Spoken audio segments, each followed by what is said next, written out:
The national debt right now at the end of November 2023 is $33.8 trillion. I don't even know what that means. I mean, that is such a big number. I can't even put it into perspective. I'm not even sure I know what a trillion is. I mean, I can work it out this way and go, well, a million's 1,000,000, a billion's 1,000 million, and so that means a trillion's 1,000 billion. But that really doesn't help me. I still can't comprehend what a trillion is. Here's one way to try to make it digestible. If you were to lay that debt, that $33.8 trillion debt, over every American man, woman, child, the one that was just born 20 minutes ago, every single one of them, it would be about a $96,000 debt that every single American citizen would carry. That starts to put it in perspective. Then you're like, $96,000 laid on people. That's a lot of money. Now here's one more way to understand this national debt that we have, the idea of what a trillion is, which blows my mind. If you were to take the next 100 years to spend $1 trillion, okay, so 100 years and spending $1 trillion at the end of that, you would have to spend $27.4 million every day for 100 years to spend $1 trillion. Look, $27.4 million, I could probably buy a couple islands. I think I'd run out of things to buy after about 2 weeks. That's a lot of money. I mean, so that's just 1 trillion. So 33.8 trillion. I can't even comprehend it. It's kind of mind-blowing to me. And that's our national debt. Sounds like a bad thing unless you hold to what's called modern monetary theory, but that's another topic for some other day. You see, what shifted in our thinking is debt, the way we view it. And it's not just, you can't just point the finger at politicians and go, well, it's all their fault. Americans have embraced this as well. The average credit card holder in America has a $5,300 balance. They're in debt $5,300. Now, some of you are going, wow, that's a lot. And others of you are going, whoa, I can spend more. I mean, that just may be the way you see it, but it's just kind of become a way of life. I mean, financial debt up until about 50 years ago was viewed negatively. And now we just go, well, it's just kind of the way it is. You might owe a little money here, you might owe a little money there, and maybe so. I mean, you can argue that's just the way the world works now, and maybe you're right. I don't know. That's really not my point. I do know this, though, that on a personal level, when you owe somebody money, you don't like it. I don't like it. It feels weird because it's where it's at its core. And there's a reason it feels weird. There's a reason it's a problem when you owe somebody money. When you owe a corporation money, it doesn't feel quite the same, but when you owe another person, it does. And what you're experiencing is a change in relationship. Let me show you what I mean. Proverbs 22:7 tells us this. The rich rule over the poor, and the borrower is slave to the lender. Now, the borrower is slave, not sometimes, not occasionally, not depending on circumstances. When someone borrows from another, it changes the dynamic of the relationship from slave to master. Now, you might not like that. You might want to disagree with that. You might say, well, I've loaned money to my kids and it's okay. No, you changed the relationship. That's just the facts. And you might say, no, you don't understand. I'm different. I can prove to you you're not. If you were to lend $1,000 to one of your friends and then you're waiting for them to pay you back, and while you're waiting for them to pay you back, they start spending their money lavishly. They're going on vacations, they're buying this, they're buying that, they're going out to eat every night. And then you would find inside you that you have a question that would rise up going, well, why aren't they paying me back? Well, the reason you would have that question is you think it's owed to you because it is, and you just changed the relationship. You see, the borrower is slave to the lender. And for this very reason, it appears that Scripture tells us that we should really kind of avoid that kind of financial debt because it changes relationship and it puts you in a position you may not want to be. That we should be financially debt-free. You see, there is a time to borrow. For sure. I mean, if I sat here and told you I've never borrowed money or this church has never borrowed money, that would be dishonest. There is a season, but of course you want to pay that off as quickly as possible, just as long as debt does not become your way of life. Well, almost. You see, there is some aspect of debt that is before us all the time, and that we should embrace, as odd as that may sound. There is a debt that you carry with you everywhere, every day, anywhere that you go. It's right there in front of you all the time. If you're a follower of Jesus, you have this debt. Now, some of you might be picking up and going, oh, I know what he's talking about. He's talking about the debt we owe to Jesus. And that's true. We do owe a debt to Jesus. He paid a price that we could not, yes. But there's another debt that sometimes we may overlook that isn't so obvious up front. There is that debt to Christ, but there's another debt that the Apostle Paul tells us about that we may overlook or step over or not really pay a whole lot of mind to. The Apostle Paul informs us that there is a debt that's in front of me and in front of you that we take everywhere with us that may even be bigger than our national debt. A debt, oddly enough, that we should embrace, even embrace the reality of the master-slave relationship. Let me show you what I mean. In Romans chapter 13, verses 6 through 10, listen to what the Apostle Paul says. This is also why you pay taxes, for the authorities are God's servants who give their full time to governing. Give to everyone what you owe them. If you owe taxes, pay taxes. If revenue, then revenue. If respect, then respect. If honor, then honor. Let no debt remain outstanding except the continuing debt to love one another. For whoever loves others has fulfilled the law. The commandments, you shall not commit adultery, you shall not murder, you shall not steal, you shall not covet, and whatever other command there may be are summed up in this one command. Love your neighbor as yourself. Love does no harm to a neighbor. Therefore, love is the fulfillment of the law. Let me summarize verses 6 and 7 for you. Keep your account up to date. Financially, socially, relationally, in every way imaginable. If you owe taxes, pay them. If you owe respect, pay it. That we keep, that slate we keep clean. And then the Apostle Paul goes on and says this in verse 8 about a debt that we owe. Listen carefully.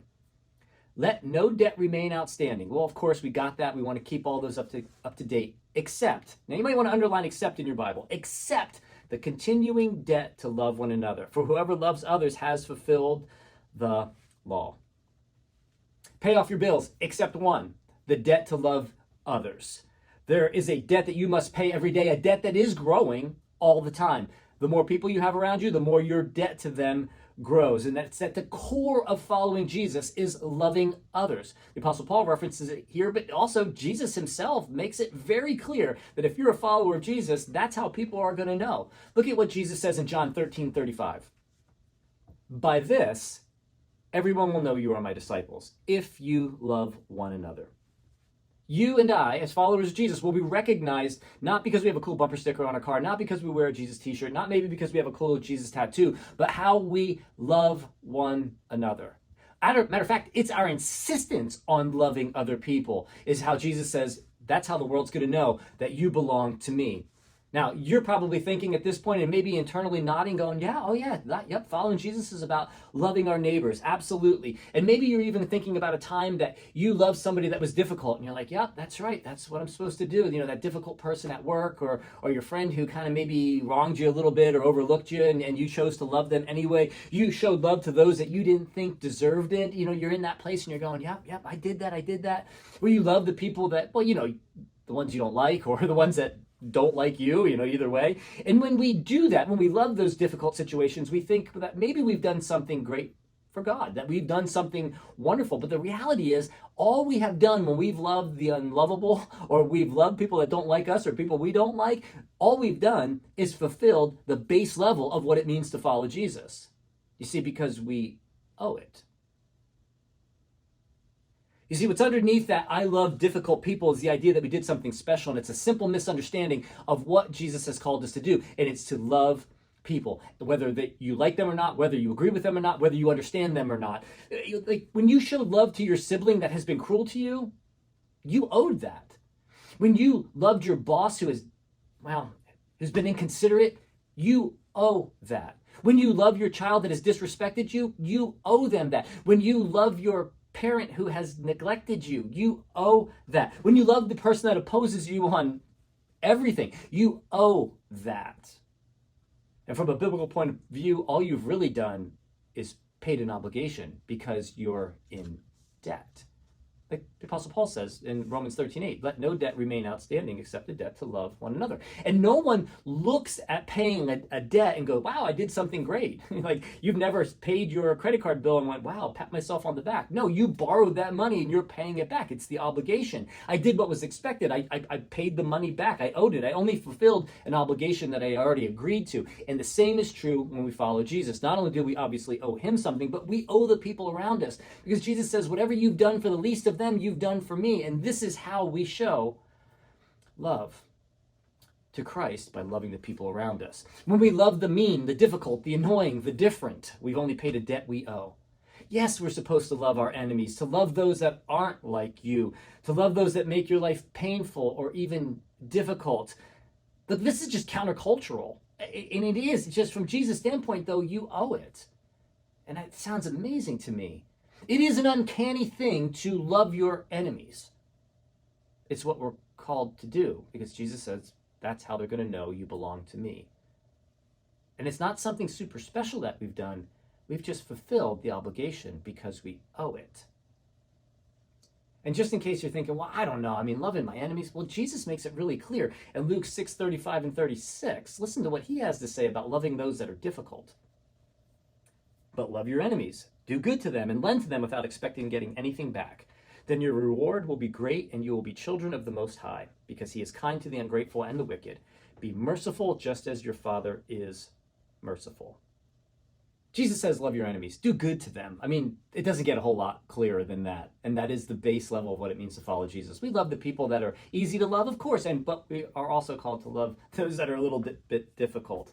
But there is more. You see, Jesus tells us to love our enemies, but then I start to think about what Paul says in Romans 13:8, that it's a debt we owe. And then I go back to Proverbs 22:7 and realize, oh, wait a minute. The borrower is slave to the lender. The one that owes has the servant role. So my role has even changed. Like, this is a whole lot bigger than me just being nice to people. There's something different that has to shift in me, the way I see the people around me. Because servants don't have the opportunity to opt out. This is an obligation that you and I have as followers of Christ. We have an outstanding balance according to Romans 13:8. And then your role has changed to servant to the people around you. You see, the biblical idea of us serving others does not pat me on the back and thinking I've done something great when I love somebody that's difficult. No, I just fulfilled the core of what it means to follow Jesus. So this understanding that you are in debt to the people around you, to love them, is kind of a big deal. In addition to that, just being, it's easy to say it's a big deal, but when you start to take in, my role has changed to servant. So when I begin to look at the people around me, do I view myself as servant, or do I view myself as better than, or I don't need to bother with? If the Apostle Paul tells me that I have a debt to pay to love people, and Proverbs tells me that if I owe something, that I am now a servant to it, then I put those two together and I realize, as a follower of Jesus, I'm to serve the people around us. That's the one who owes. And this is the true greatness that Jesus wants you and me to strive for, serving. Listen to what he says in Mark chapter 10, verses 43 and 44.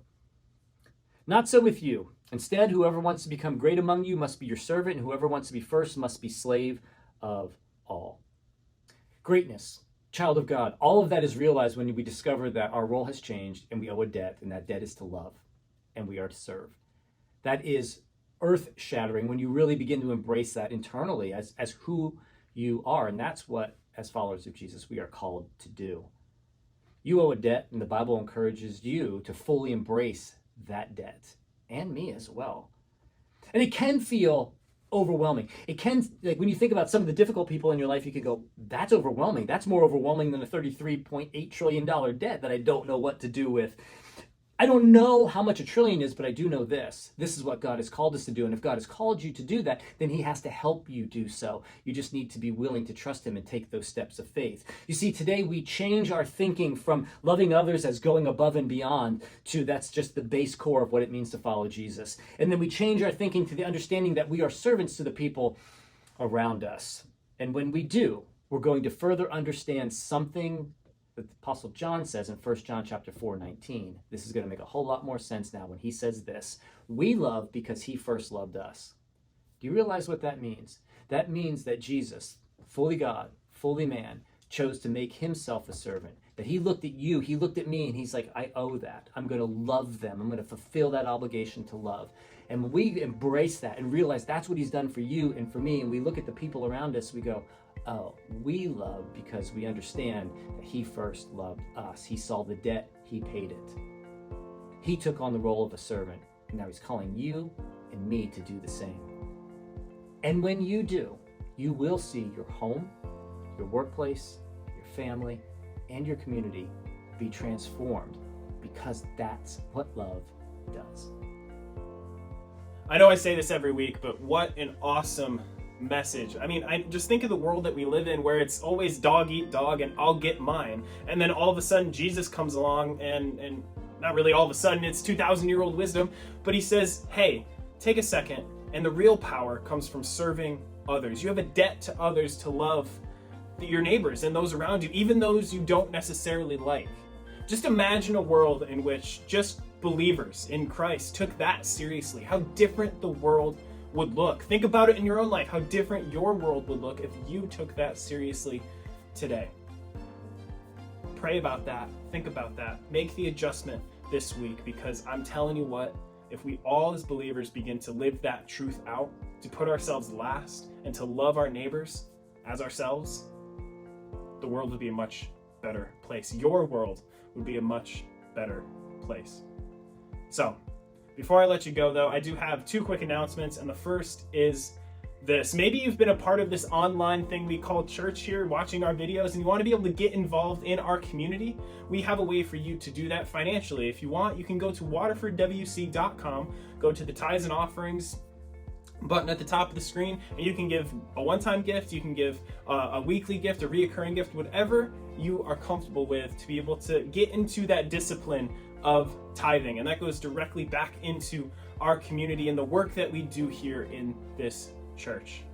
Speaking of the community, we do have an event coming up on December 9th, starting at 10 a.m. We have our Christmas cookie giveaway. Now, this, as we've been talking about for a month now, is our biggest outreach of the year, where we go and we give out just over 2,000 Christmas cards, handwritten Christmas cards, and a tin of cookies to the town of Waterford here. And we would love for you to be able to get involved in that. So, you can go to our website and sign up there, or if you're on your phone, you can text the word cookies. 518-223-8662. So, with all that out of the way, I hope that you have a great rest of your week, and I'll see you next Sunday.